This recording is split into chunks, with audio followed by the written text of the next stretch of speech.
Shalom, shalom, bien-aimés dans le Seigneur, bonjour. Je suis très béni, très honoré ce matin, une fois de plus, de me joindre à vous qui êtes à l'écoute du son de ma voix.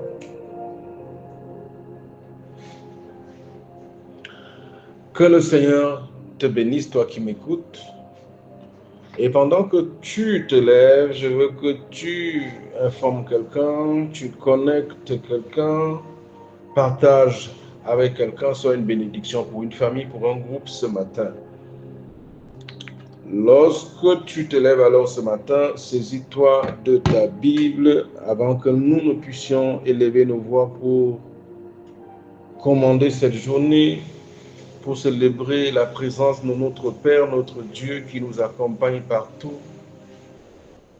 Saisis-toi de ta Bible et que nous puissions lire dans le psaume 103, des versets 1 au verset 3. Psaume 103, des versets 1 au verset 3. Psaume 103, des versets 1 au verset 3. Et je lis. Mon âme bénit l'Éternel. Que tout ce qui est en moi bénisse son saint nom. Mon âme bénit l'Éternel et n'oublie aucun de ses bienfaits. C'est lui qui pardonne toutes tes iniquités, qui guérit toutes tes maladies. Il pardonne toutes tes iniquités et il guérit toutes tes maladies. Je te parle ce matin de la puissance du pardon. La puissance du pardon.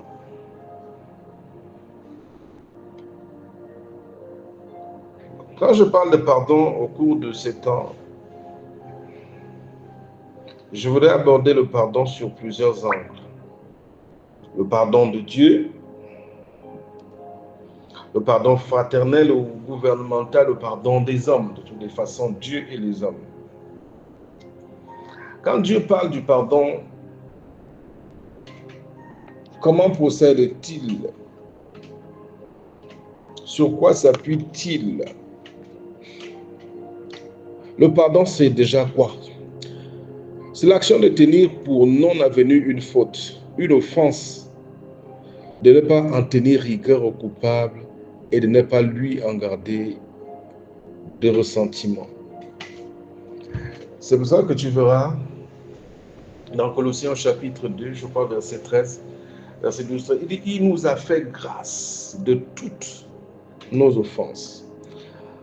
Pardonner à quelqu'un, accorder à quelqu'un son pardon, c'est lui faire grâce de son offense, ne pas en tenir compte. Ne pas en tenir compte. Il est certes coupable, mais tu décides d'abandonner toutes les poursuites contre lui. C'est ça, le pardon. Le pardon occupe une place centrale, très importante dans l'évangile, la bonne nouvelle, que Jésus a donné instruction à ses disciples d'annoncer après sa résurrection. Il est d'ailleurs le premier qui introduit la place très importante du pardon lorsque, après sa résurrection, il apparaît à ses disciples sur le chemin d'Emmaüs dans Luc chapitre 24, je crois le verset 47. Il apparaît à ses disciples avant qu'il ne remonte au ciel et il leur dit le message qui va devoir être annoncé. Il leur dit, la repentance sera annoncée et le pardon des péchés sera annoncé dans toutes les nations. Luc 24, verset 47. Le pardon des péchés sera annoncé, proclamé aux hommes dans toutes les nations, que le Dieu du ciel leur accorde son pardon. Le Dieu du ciel abandonne toutes les poursuites qu'il avait contre eux. La justice de Dieu a décidé de faire grâce à tous les hommes en raison de ce que Jésus a fait à la croix. Ça, c'est le message de la bonne nouvelle. Le message du pardon, tu vas le voir, également mentionné dans la maison de Corneille lorsque Pierre vient annoncer l'évangile chez ce païen d'origine romaine. Actes chapitre 10, je crois le verset 43. Et tous les prophètes rendent de lui ce témoignage que quiconque croit en lui reçoit le pardon de ses péchés. Quiconque croit reçoit. Actes chapitre 13, verset 38. Quiconque croit en lui reçoit le pardon de ses péchés. Donc, le pardon occupe donc une place très importante dans l'annonce de la bonne nouvelle. Il n'y a pas de prédication de la bonne nouvelle de l'évangile sans que véritablement cette grâce-là ne soit annoncée en priorité aux hommes, surtout ceux qui n'ont pas encore cru. Même à ceux qui ont déjà cru, il est très important qu'ils comprennent la place très importante du pardon, l'extrême nécessité de comprendre le pardon, parce que nous sommes nombreux à être chrétiens et nous n'avons pas compris le pardon de Dieu. Celui qu'il nous a offert au travers du sacrifice de Jésus et qui n'a pour seule base que le sang de Jésus. Donc, le pardon occupe donc une place très importante, très chère au cœur de Dieu. Vous verrez ça dans Actes chapitre 26, verset 18. Le pardon des péchés. Le Seigneur annonce aux hommes que tout ce qu'il avait contre eux, en fait, tout ce qu'il avait contre l'homme, parce qu'un innocent s'en est chargé, un innocent a pris la responsabilité des fautes de chacun de nous lorsqu'il s'en est chargé à la croix. Toute sa colère, il l'a détournée de nous. Et il nous offre son pardon parce qu'il a plu à un innocent de se charger de toutes nos fautes. Et aujourd'hui, le ciel nous accorde le pardon, un pardon pour lequel nous n'avons pas intercédé. Un pardon qui nous est offert gratuitement par amour pour nous, afin de nous détourner de la destruction à laquelle chacun de nous était destiné, le salaire du péché étant l'enfer. Alors dans le psaume 103 que nous venons de lire, David dit « Mon âme, ne sois pas ingrat, bénis le Seigneur, et n'oublie aucun de ses bienfaits. C'est lui qui pardonne toutes tes iniquités et qui te guérit de toutes tes maladies. » Donc on voit que la guérison vient à la suite du pardon. Il pardonne pour réconcilier, pour ramener à lui l'homme perdu. Il pardonne pour renouer la relation perdue, la relation brisée. Il pardonne par amour pour toi, pour t'éviter la destruction. Il ne fait pas que simplement pardonner nos actions, il va au-delà. C'est pour ça que le pardon de Dieu ne pouvait pas se limiter au simple fait que Dieu dise « je te pardonne ». Le pardon exige que le coupable, c'est-à-dire que le péché exige que le coupable porte la peine de son péché, qu'il soit condamné. Dieu est un juste juge. Lorsque le péché est consommé, sa parole a déclaré que le salaire du péché, c'est la mort. Une pénalité attachée à ton péché doit te suivre. C'est pour ça que parce que Dieu ne peut pas aller contre sa parole, parce qu'il a déclaré à Adam, si tu manges du fruit de cet arbre, tu mourras. Alors lorsque cet acte d'indépendance vis-à-vis de Dieu est consommé, les conséquences vont suivre. c'est la mort, c'est la séparation d'avec Dieu, c'est la perte de l'autorité de l'homme au profit du diable, c'est l'obscurité, c'est la malédiction, la mort qui s'installe. C'est les portes de l'enfer qui se sont ouvertes. La condamnation est consommée. La séparation est consommée. À moins que le Dieu du ciel, le créateur du ciel et de la terre n'intervienne pour tirer l'homme d'affaire, l'homme est perdu. Donc il va falloir qu'une mort survienne. La mort, c'est une pénalité, c'est une condamnation, c'est une malédiction. C'est le salaire du péché. C'est parce que quelqu'un a accepté de prendre la responsabilité de ton péché sur lui que le ciel t'offre, la justice de Dieu t'offre le pardon. Pas en réponse à tes demandes ou à tes supplications ou à tes confessions, mais en réponse à son, c'est-à-dire à cause de son amour pour toi. Parce que tu n'étais pas là à la croix lorsque Jésus a décidé de se livrer pour toi. Et il s'est livré pour toi. Et aujourd'hui, tu es pardonné.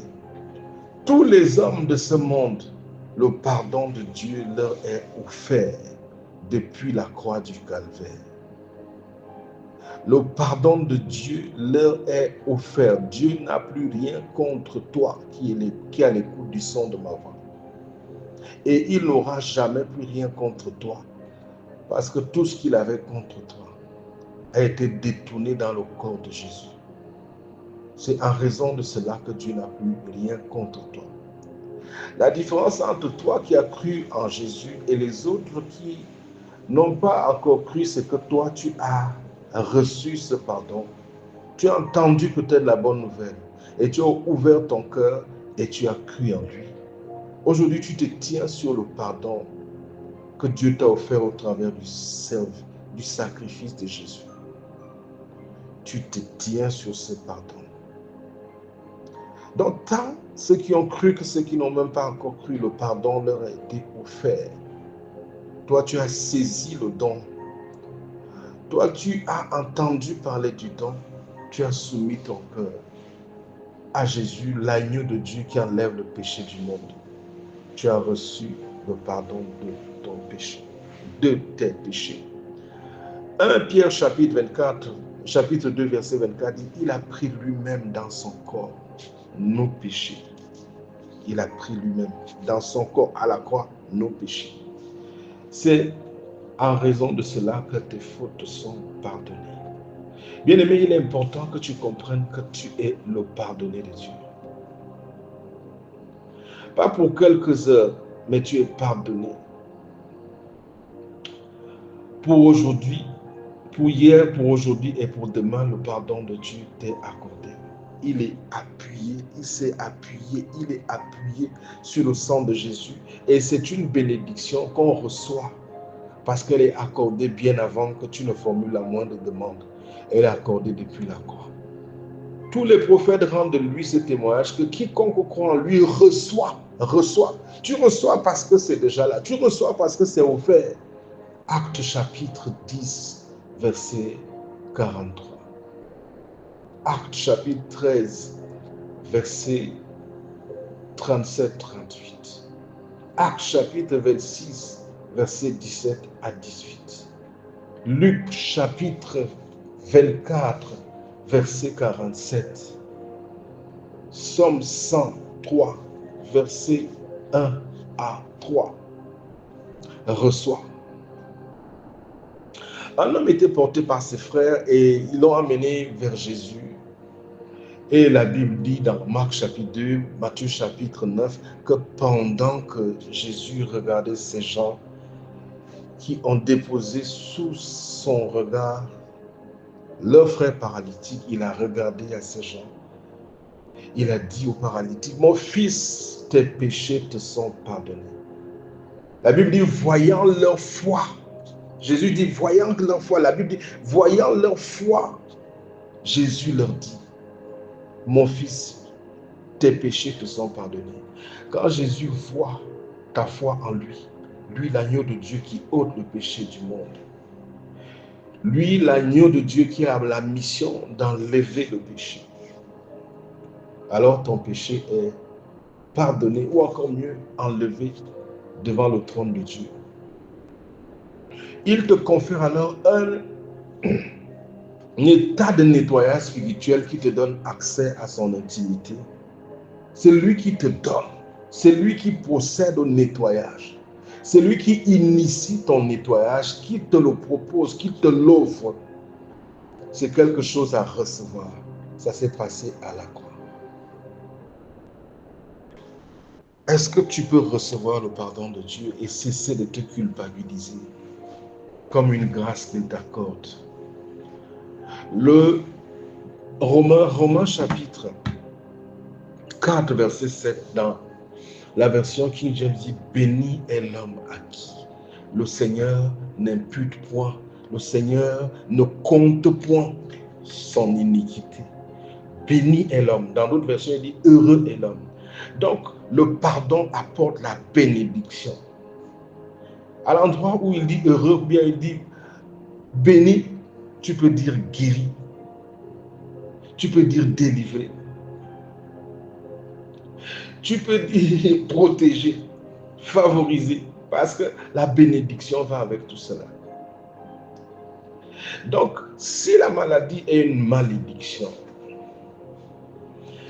la pauvreté et quelques formes d'oppression que ce soit qui sont le résultat du péché, c'est par le pardon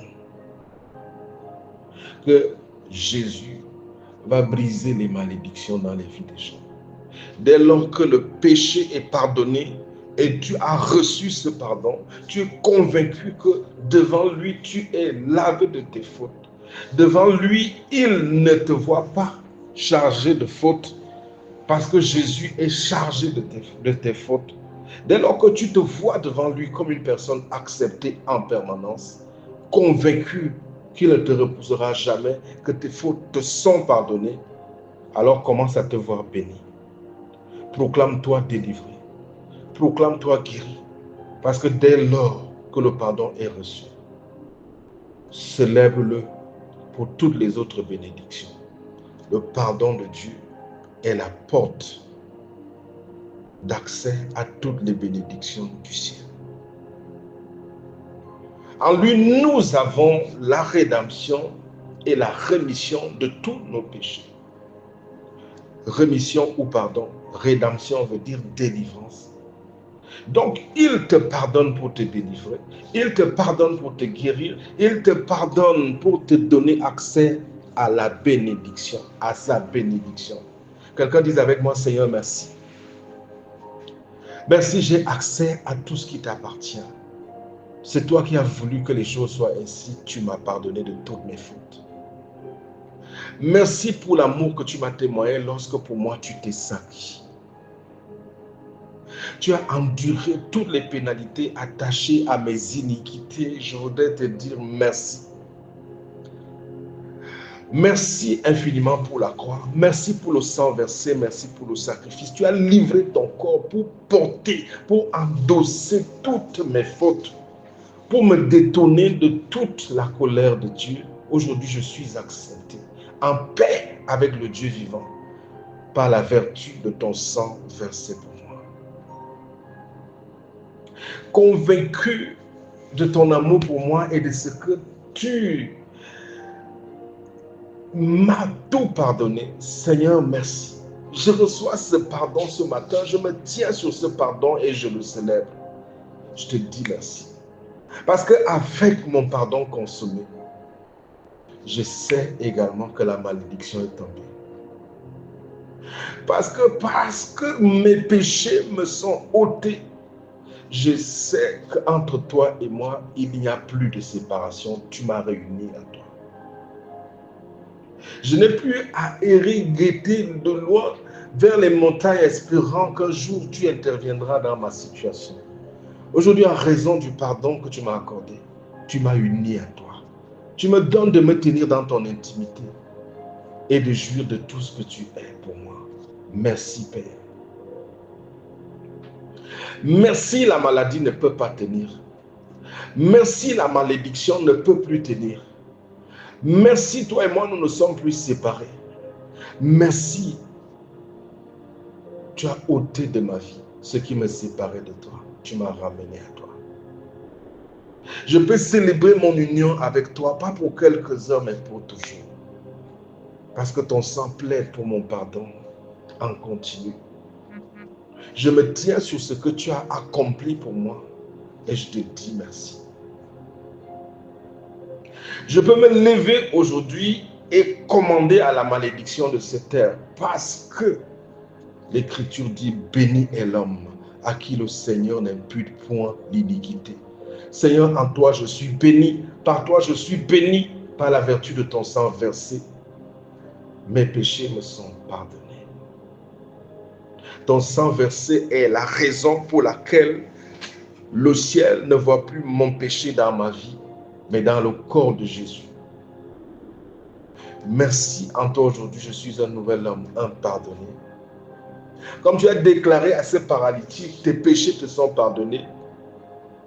Prends ton lit et va chez toi. Comme pour dire quand le péché est pardonné, c'est fait. La malédiction est vaincue. La mort est neutralisée. Parce que sa racine, c'est le péché. Et quand le péché est neutralisé, l'homme fort est paralysé. Merci, l'homme fort est tombé. Merci, la paralysie est tombée. Merci, cette douleur s'en va. Merci, cette faiblesse, cette oppression s'en va. Merci, le joug de l'ennemi est brisé sur ma vie. Il ne peut plus tenir parce que son fondement lui a été enlevé. Je suis un homme libre. Merci pour ce pardon gratuit. Je me tiens sur ce que tu as fait pour moi et avec assurance, je peux t'invoquer encore ce matin. Je te soumets cette journée, je te soumets tout ce que je suis, tout ce que j'aime, ma famille, mes déplacements. Je place tout sous ta direction, sous la protection de ton sang. Je te dis merci. David a dit, heureux, béni est tout homme à qui tu n'imputes point l'iniquité. Je suis béni, guéri, délivré, protégé, favorisé. Les portes s'ouvrent au-devant de moi, tes portes s'ouvrent au-devant de moi, parce que je jouis de ta faveur. Tu m'entoures, tu m'enveloppes. Je peux proclamer avec assurance. L'Éternel est mon berger, je ne manquerai de rien. Même si je passe par la vallée de l'homme de la mort, je ne crains aucun mal. Toute arme forgée contre moi sera sans effet. Quiconque se lie contre moi, il tombe sous mon pouvoir. Mes oppresseurs tombent sous mon pouvoir. La sorcellerie tombe sous mon pouvoir. Les obstacles, les montagnes sont rasées sous mon pouvoir. J'avance, Dieu précède mes pas. Les montagnes sont rasées. Les oppositions sont renversées. La malédiction est brisée. La bénédiction s'est levée. Jésus m'accompagne partout. Je dis à l'Éternel, tu es mon bouclier, ma forteresse, mon Père, mon Dieu, en qui je me confie. C'est toi qui me délivres du filet de l'oiseleur, mon protecteur, ma protection. Merci de me revêtir de ta grâce tout au long de cette journée, de pouvoir à tous mes besoins selon la richesse de ta gloire. Merci à toi qui m'as donné de recevoir ta plénitude grâce pour grâce. Je déclare la grâce de la guérison, la grâce de la faveur, la grâce de la délivrance, la grâce de la protection divine sur ma vie, une hyper faveur. J'opère dans ton intelligence, dans ta sagesse. Ta force m'habite. Ton esprit m'occupe. Je suis ta demeure, ton adresse sur la terre des hommes. Je suis béni de rayonner de ton éclat. Rien ne me renversera. Non, je vivrai, je raconterai les œuvres de l'Éternel. Heureux, béni est l'homme à qui tu n'imputes point l'iniquité. Délivré est cet homme-là. Cet homme, c'est moi. Cette personne, c'est moi. Je viens déclarer sur ma maison et sur tout ce qui se rapporte à moi ta protection, ta faveur, ton précieux sang tout au long de cette journée. Père, merci. Au nom précieux de Jésus-Christ de Nazareth, très bonne journée à toi qui m'as écouté ce matin. Que le Seigneur te bénisse. Shalom.